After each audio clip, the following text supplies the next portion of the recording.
Setelah menarik permintaan maaf, lalu apa langkah selanjutnya yang diharapkan dari keluarga korban David Ozora? Kita akan membahasnya bersama dengan kuasa hukum David, ada Melisa Anggraini, dan Guru Besar Fakultas Hukum Universitas Jenderal Sudirman, Prof. Hipnu Nugroho. Selamat malam Mbak Melisa, selamat malam Prof. Hipnu.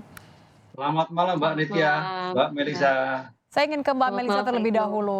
Mbak Melisa, apa yang menyebabkan ayah David sampai menulis menarik pemberian maaf? Ada kata tidak rela di situ, ada kata tidak ada ampunan apapun bagi para pelaku. Iya, jadi ada kesan yang tertangkap oleh keluarga, kata-kata maaf yang dulu sempat dilontarkan oleh ayah anak korban ini pada hari kedua, itu seakan-akan ingin dimanfaatkan mencari keringanan. Nah, kalau saya melihatnya ini tidak berempati lagi. Kenapa? Pada saat disampaikan oleh orang tua anak korban tentang adanya kata maaf, itu kondisinya bagaimana? Hmm. Itu hari kedua David masih di rumah sakit dalam kondisi kritis, koma, dan, keluarga masih dalam kondisi bingung, syok, tidak tahu apa yang sedang menimpa anaknya. Sehingga ketika waktu itu keluarga pelaku datang, di orang tua korban hanya ingin, "Ya udah buru-buru keluar deh dari sini. Kalau minta maaf ya sudah dimaafkan, yang penting proses hukum berjalan." Mhm. Karena ada gestur yang ditangkap, jangan sampai mereka, ingin berdamai atau apapun itu.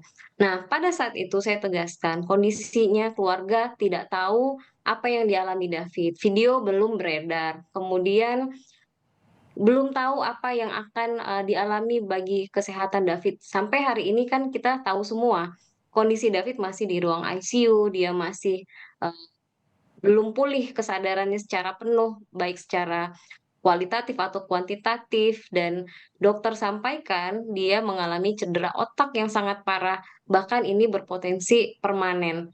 Nah, kemudian keluarga melihat mengapa para pelaku ini melalui kuasa hukumnya, mencoba atau mungkin ini kesan yang ditangkap oleh keluarga, memanfaatkan kondisi-kondisi, maaf yang pada saat itu sementara dalam kenyataannya memang itu berat ya, kita tidak bisa paksakan kepada keluarga.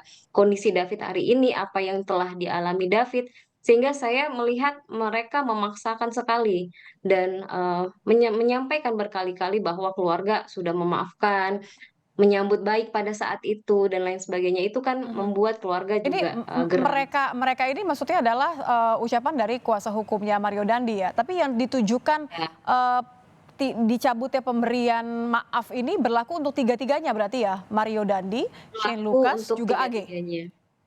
Iya, benar, berlaku untuk tiga-tiganya, Mbak. Jadi di media sosial ayahnya David juga menyampaikan, kalau ingin minta ampunan, mintalah ampunan kepada Tuhan kalian masing-masing, Mmm, begitu. oke. Karena rasanya memang masih berat dari orang tua David untuk masuk ke wilayah itu, sehingga lebih baik seperti kemarin, Pak Hipnu juga sampaikan, mereka Mhm, tunjukkan saja iktikat baiknya iya. dengan tidak berbelit-belit, tidak berbohong, Tidak ingin ya, kebaikannya karena kita kemudian tahu salah manfaatkan begitu ya? Saya ingin ke Prof. Hipnu. Prof, benar. kalau kita lihat dari pemberian maaf ini kan, kita berkaca dari kasus terakhir pembunuhan berencana Yosua, eee, menjadi pertimbangan utama bagi hakim untuk kemudian memberikan vonis yang luar biasa ringan kepada Eliezer atas alasan keluarga Yosua memberikan maaf. Nah, ini kan kebalikannya, keluarga menarik pemberian maaf. Konsekuensinya seperti apa untuk para pelaku?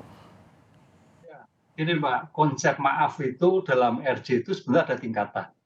Satu tingkatan adalah korban. Joshua meninggal, berarti digantikan oleh keluarganya. Mhm, Nah, kemudian yang ketiga adalah aspek masyarakat. Jadi aspek masyarakat itu juga sebagai pedoman bagi penegak hukum untuk dikabulkan atau tidak RJ-nya.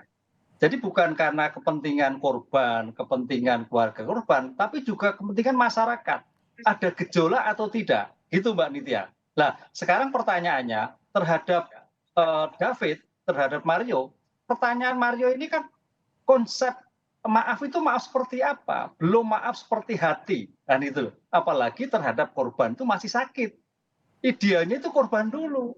Korban ditanya masih atau tidak, baru ke orang tua. Baru orang tua adalah masyarakat. Karena RJ itu bukan hanya pada masyarakat atau korban, tapi adalah kestabilan di lingkungan masyarakat. Ada gejolak atau tidak. Lah, ini kan tampaknya gejolak. Makanya kemarin Kejaksaan Agung, oh tidak bisa dilakukan suatu RJ. Jadi walaupun memang seandainya keluarga korban itu memaafkan, tapi aspek hukum tetap masih merupakan suatu evaluasi. Jadi dua-duanya, baik aspek hukum maupun aspek substansi materi pada pelaku maupun korban, keluarga korban, masyarakat merupakan satu kesatuan yang tidak terpisahkan untuk terkabulnya RJ atau tidak. Oke, ini Itu. juga berarti berlaku untuk AG ya? Ini kan statusnya sebagai anak yang berkonflik dengan hukum, peluang diversi ini kan sedikit berbeda dengan restoratif justice yang berlaku untuk Dandi dan Shane ya? Ya sama, apalagi kalau Mario itu kan ancamannya 15 tahun kekerasan. AG juga 12 tahun. Jadi agak sulit kalau kita rujuk pada norma yang ditentukan oleh Kapolri, oleh Kejaksaan Agung, itu kejahatan-kejahatan yang ancamannya tidak lebih dari 5 tahun, gitu Mhm, Mbak. Nah ini mhm. adalah 12 tahun AG, agaknya sulit secara norma. Walaupun mungkin kliennya Mbak Melisa menyatakan iya, tapi penegak hukum melihat aspek dari dinamika masyarakat sepertinya harus juga diperhitungkan. Karena jangan sampai RJ ini jadi disalahgunakan dalam kepentingan kelompok-kelompok tertentu. Oke, jangan Gitu. sampai kemudian dijadikan alasan untuk membebaskan diri. Saya kembali ke Mbak Melisa. Mbak Melisa terakhir, ini kan pertemuan pertama yang ada pemberian maaf kan di awal sekali ya. Dari Iya. saat itu sampai sekarang ada nggak dari pihak keluarga atau kuasa hukum Dandi, Shane maupun juga AG upaya untuk mendatangi keluarga? Ya, ada beberapa dari kuasa hukumnya, tersangka Shane atau kuasa hukumnya Ag, tetapi sampai saat ini keluarga belum berkenan, begitu. Apa alasannya kalau saya boleh tahu? Karena keluarga tidak mau ter-distract untuk hal-hal lain, karena keluarga masih terus menata emosi dan hati, sehingga mereka memutuskan untuk fokus dengan kondisi kesehatan David, begitu. Mhm, mhm. Oke, fokus kepada kondisi David, proses hukum diserahkan kepada kuasa hukum. Ini kan berkas AG sudah P21, artinya AG, Dandi, dan Shane akan segera disidang ya. Kalau persiapan dari kuasa hukum David dari Mbak Melisa apa saja berarti?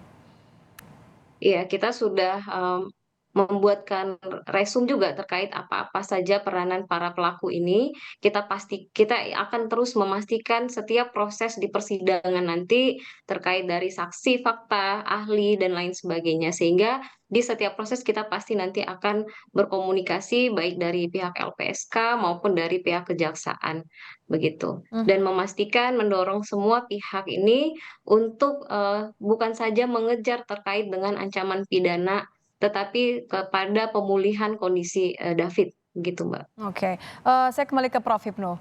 Prof, poin apa yang menurut Anda tidak boleh luput bagi jaksa untuk kemudian nanti menyusun dakwaan? Pertama ini harus dibedakan Mbak ya. Jadi ada yang peradilan biasa dan peradilan anak. Mario dan Sen adalah peradilan biasa, Mhm, makanya sedang berproses. betul. Sedangkan AG adalah peradilan anak. Konsep peradilan anak itu acaranya pemeriksaan cepat, Mhm, hakimnya pun tunggal. Dalam 10 hari itu harus sudah selesai.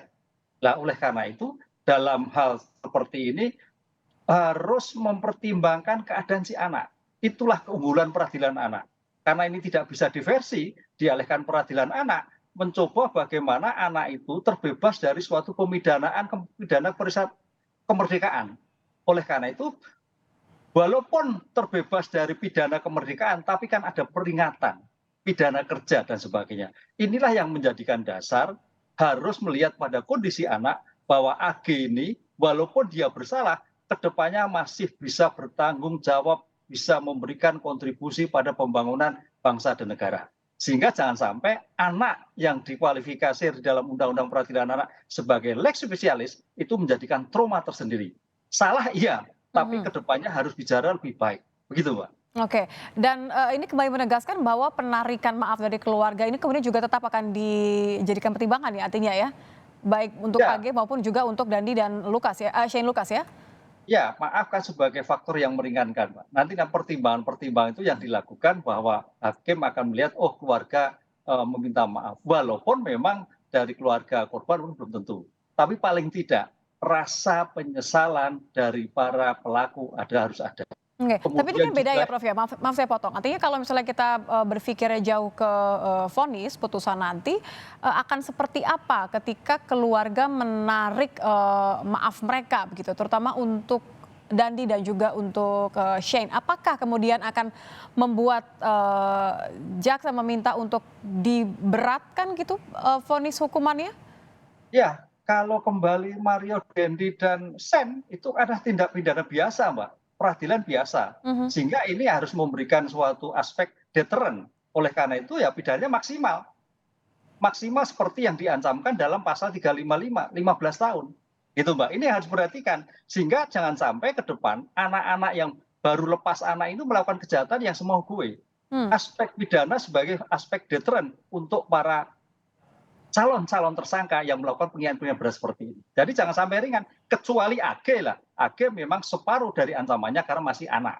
Itu yang harus dibedakan konsep anak dan konsep bukan anak. Jadi saya perjelas ya, justru dengan keluarga menarik pemberian maaf ini kemungkinan besar akan memperberat atau paling tidak memastikan bahwa ketiga pelaku ini mendapatkan hukuman maksimal. Ya, untuk Mario maksimal, Sen maksimal, kalau anak AG adalah separuh Setengah. dari pidana yang diancamkan. Karena Oke. ketentuan rumusan seperti itu, Mbak. Dan ini yang diinginkan oleh keluarga, Mbak Melisa? Ya, tentunya Mbak, ancaman maksimal karena melihat dari kondisi David saat ini itu tidak bisa menjadi sama sekali dampak untuk meringankan sama sekali tidak bisa. Dan kata maaf yang mereka sampaikan itu pun juga kontradiktif menurut kami karena, di sisi lain mereka juga terus menebar fitnah terkait dengan anak korban yang sudah terbaring koma ini. Adanya pelecehan, adanya perbuatan tidak baik, begitu. Sehingga ya kontradiktif menurut kami. Baik, terima kasih kuasa hukum David, Mbak Melisa Anggraini dan juga guru besar Fakultas Hukum Universitas Jenderal Sudirman, Prof. Hipnu Nugroho. Terima kasih Prof. Hipnu, terima kasih Mbak Melisa, salam sehat, selamat malam.